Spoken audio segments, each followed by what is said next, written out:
Episodio presentado por Constructora GRCC. El transporte por carretera ya está demasiado saturado. Llevo 15 años específicamente con esta empresa ya enfocada totalmente a las vías de ferrocarril. Y bueno, si quieres platicar un poco sobre el contexto de las vías de ferrocarril en México. Se ve mucho ruido, se ve mucho movimiento, incluso inversión. La verdad no sé si sea de una forma adecuada. ¿Qué estás viendo? ¿Qué has visto? ¿Qué le falta a México? Yo creo que México desaprovechó una oportunidad hace 30 años de poder desarrollar una mejor infraestructura. Se invirtió muchísimo dinero, no sé si adecuadamente, en la construcción del Tren Maya, en cuestión de que me puede beneficiar, sí, de que es benéfico en general para la población, no estoy totalmente de acuerdo. Mientras no se cambie una perspectiva realmente de gobierno, una forma de pensar diferente, esto no va a caminar. Hola, ¿qué tal? Estamos muy contentos de iniciar un nuevo episodio de Born to Build aquí en instalaciones del TEC de Monterrey. Y bueno, hoy tenemos de invitado a un amigo de la carrera, Eduardo Uribe, bienvenido. Muchas gracias, Juan Pablo, gracias por invitarme. Y bueno, platícanos un poco, Eduardo, antes de que nos comentes qué estás haciendo ahorita con tu empresa. ¿Por qué estudiaste ingeniería civil y cómo llegaste aquí a Campus Monterrey? Mira, inicialmente apliqué para dos universidades, la Universidad Nacional Autónoma de México y el Politécnico Nacional. Quedé en ambas por cuestiones de mi ubicación de donde vivía, de Huehuetoca, en el Estado de México. Me era complicado trasladarme hasta Ciudad Universitaria en la Ciudad de México. Posteriormente estuve un semestre, no se logró de forma adecuada, me retiré, empecé a trabajar un poco con mi papá, que era ferrocarrilero, o era antiguo ferrocarrilero. Posteriormente me fui a trabajar a Veracruz, anduve haciendo algunas cosas antes de ingresar al TEC de Monterrey. Ingresé en el Estado de México, el tronco común, como ya sabes, y posteriormente ya me vine para Monterrey. Ya llegué aquí y entonces empecé a cursar la carrera. Ok. Y bueno, platícanos un poco de qué te acordaste de que venías por los pasillos de la etapa estudiantil. De los chilaquiles, obviamente, de la biblioteca, que nos la pasamos mucho tiempo, de las amistades, que tuvimos muy buenas amistades, que trabajábamos en un grupo muy unido para desarrollar tareas, retos, desveladas, los exámenes que eran realmente demandantes, y la vida estudiantil, incluso los deportes, lo exigente que era la carrera y obviamente los fines de semana, las reuniones o salidas con los amigos. Muy padre, volver a revivir todos esos momentos ahorita que estamos aquí en el TEC. Ok, y bueno, una pregunta. ¿Cómo fuiste preparando tu salida de la carrera para encontrar una oportunidad laboral o estuviste con tu papá? Mira, más o menos ya te había definido mi camino. Mi papá tenía una empresa constructora enfocada a las vías de ferrocarril. Entonces, me moví a Silao, Guanajuato, donde teníamos un contrato de mantenimiento en General Motors, que tiene una planta y un complejo en Silao, Guanajuato. Estuve alrededor de 3 años en el complejo como encargado de mantenimiento de todo el patio de las vías. Y la verdad que aprendí mucho también en una empresa extranjera. Juntas los viernes de mantenimiento, te mezclabas con gente que llevaba el mantenimiento al aire acondicionado, mantenimiento a las redes eléctricas, a goteras, impermeabilización, y la verdad es que aprendes mucho de toda la experiencia que tienen todos ellos y también de todas las dificultades y retos que afrontamos para sacar adelante una planta de esa magnitud. No es cualquier cosa. Producían 60 vehículos por hora, entonces un paro en planta costaba, la verdad, mucho dinero, miles de dólares. Entonces ahí me empecé a tener un acercamiento ya con la realidad de cuál era la responsabilidad de un ingeniero de tener a su cargo un área importante de una empresa grande. Ok. Y bueno, y después, ¿cómo fue saliendo ahí la parte de emprendimiento, de formar tu empresa? Entiendo que tu papá tuvo un rol importante en que tú te fueras por las vías de ferrocarril. El mantenimiento, creo que cumplí un ciclo de los 3 años que te comento, cumplí ese ciclo, me gustó el mantenimiento y después dije, ¿por qué no ofrecerle este mantenimiento que le damos a esta empresa a varias empresas, no de esa magnitud, pero podemos ofrecerle el servicio? Entonces me empecé a enfocar en el área del Bajío con algunas empresas que tenían espuelas o vías de ferrocarril o pequeños patios, a ofrecerles el servicio de mantenimiento, suministro de materiales, y todo lo relacionado con la infraestructura de la vía férrea. Así me empecé a desarrollar con eso, con mi empresa. Estuve con esa empresa, me vine a Monterrey a buscar otras áreas de oportunidad y abrí una empresa de construcción que se llamaba Constructora y Urbanizadora Quetzal.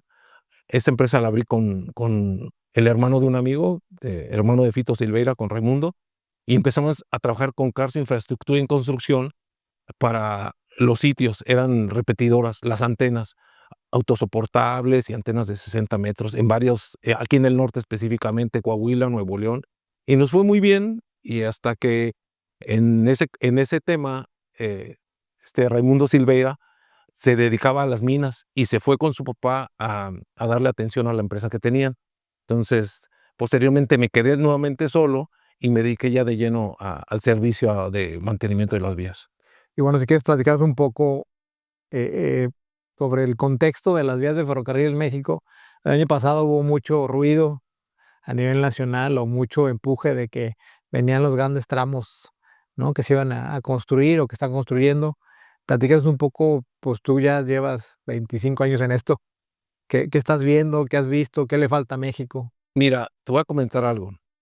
Realmente la infraestructura férrea antes del sexenio anterior, básicamente el 90% era el mismo trazo que traía desde 1900 Porfirio Díaz. Porfirio Díaz, digo, tenemos ciertas críticas con ese dictador, ¿verdad?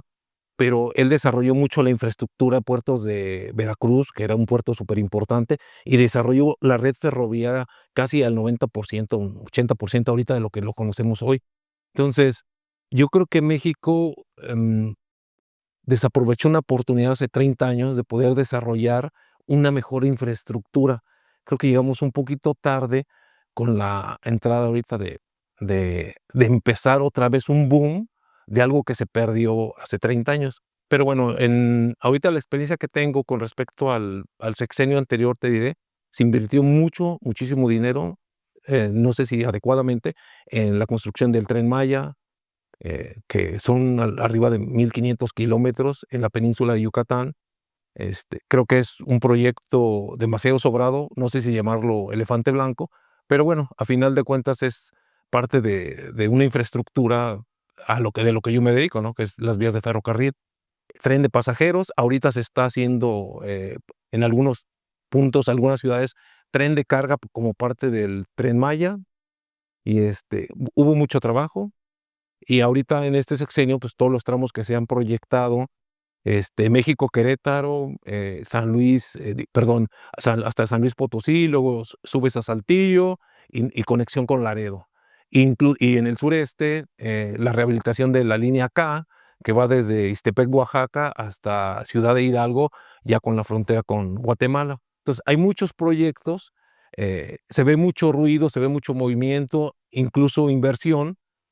La verdad no sé si sea de una forma adecuada, pero ahí están los proyectos y en cuestión de que me puede beneficiar, sí, de que es benéfico en general para la población, no estoy totalmente de acuerdo. Ok, bueno, y pregunta, eh, pues, ¿qué tanto se mueve a través de las vías del ferrocarril en este país? Tú que tienes ese contexto. Mira, normalmente no estoy muy metido en logística, pero te diré que mucha carga, o la mayoría de la carga se mueve por carretera.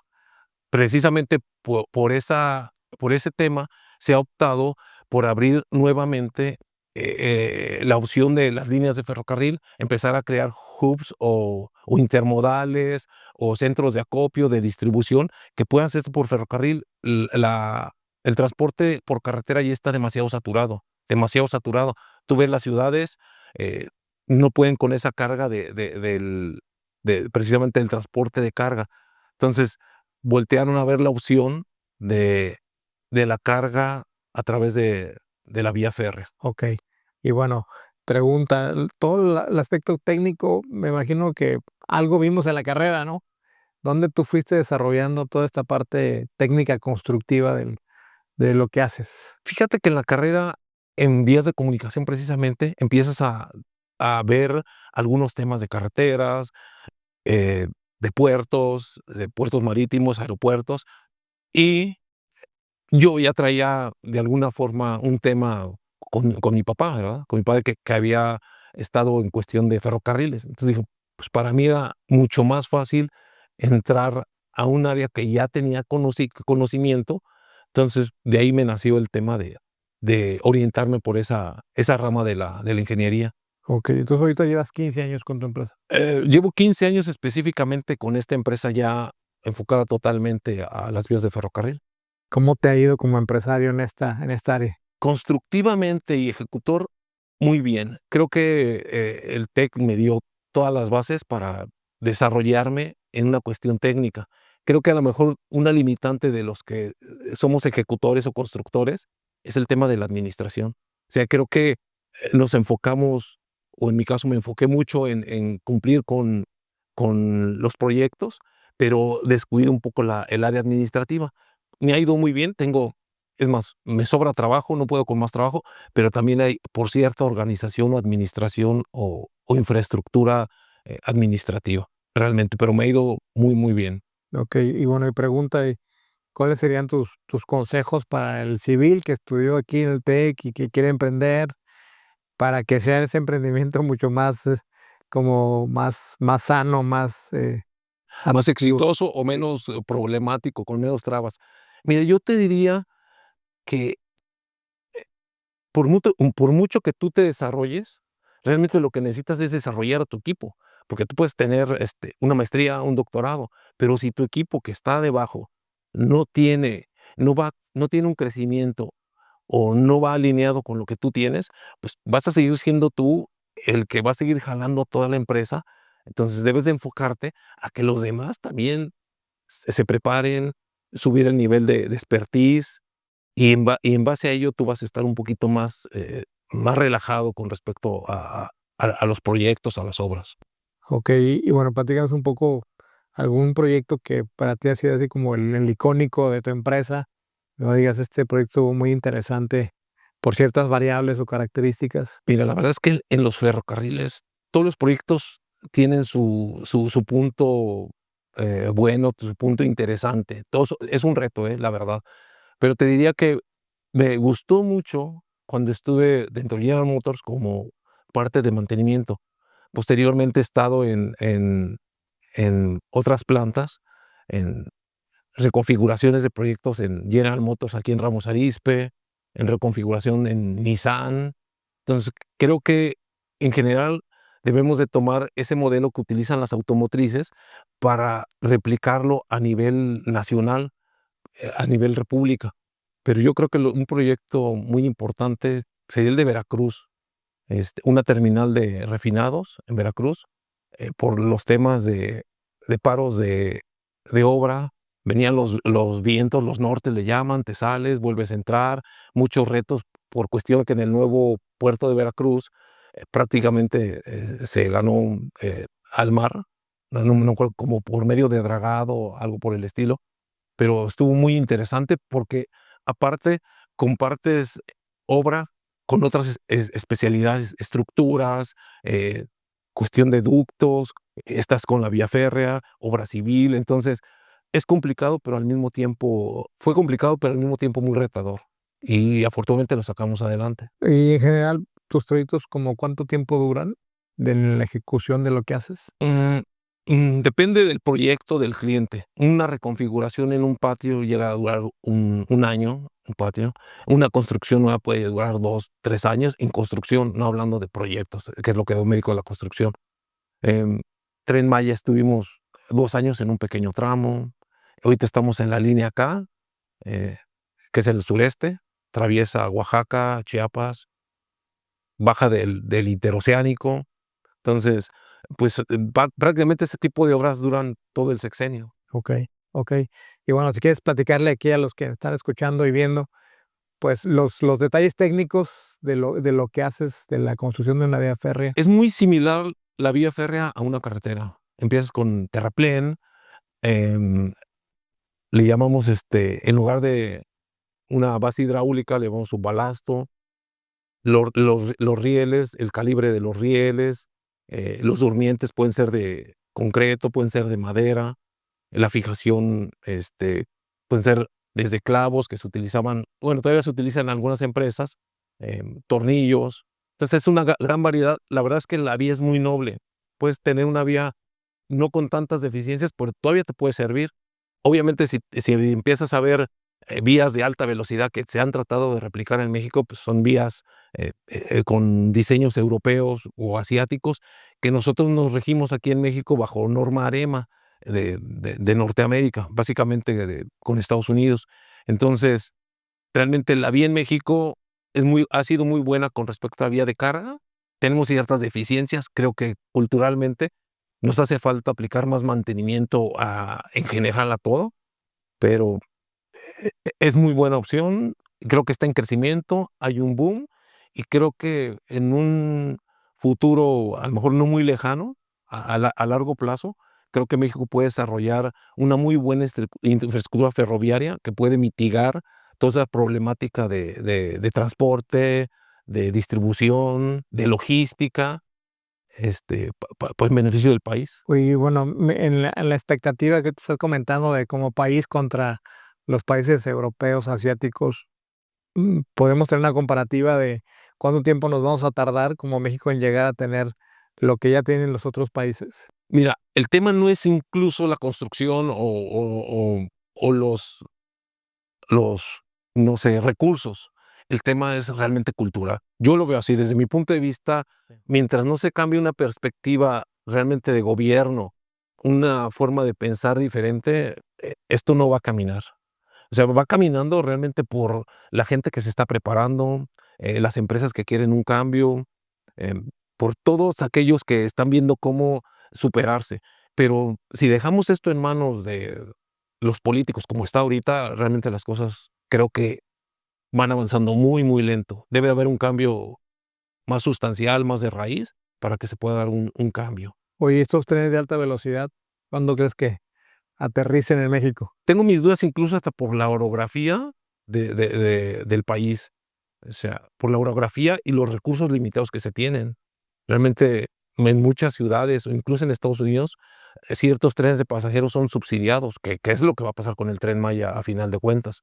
Son subsidiados, entonces, necesitas mucha capacidad económica, mucho endeudamiento y puedes tener un tren de alta velocidad, pero de que sea, realmente negocio o que sea sustentable, realmente lo dudo. Y bueno, pregunta, en este esquema de inversión privada, en este sector, ¿existe mucha inversión o no tanto? Sí, sí, de hecho hay mucha inversión público-privada. El tema que realmente, obviamente, por ejemplo, ahorita tenemos desde hace 20, 30 años una concesión del en el 90, si no mal recuerdo, las líneas nacionales se concesionaron, en teoría se privatizaron, ¿verdad? Pero es una concesión y ahí aparecieron actores como Ferromex, de Grupo México, eh, eh, Transportadora Ferroviaria Mexicana, que a la postre se convirtió en Kansas City Southern, que ahora es Canadian Pacific Kansas City. Entonces, obviamente es un negocio. eh, Veo que incluso les interesa mucho a los públicos invertir, pero mientras haya reglas claras y donde se vea realmente un retorno de la inversión, y el país está apostando por ello, sin embargo, realmente no se ve que pueda ser redituable a largo plazo. Ese sería el tema. Okey.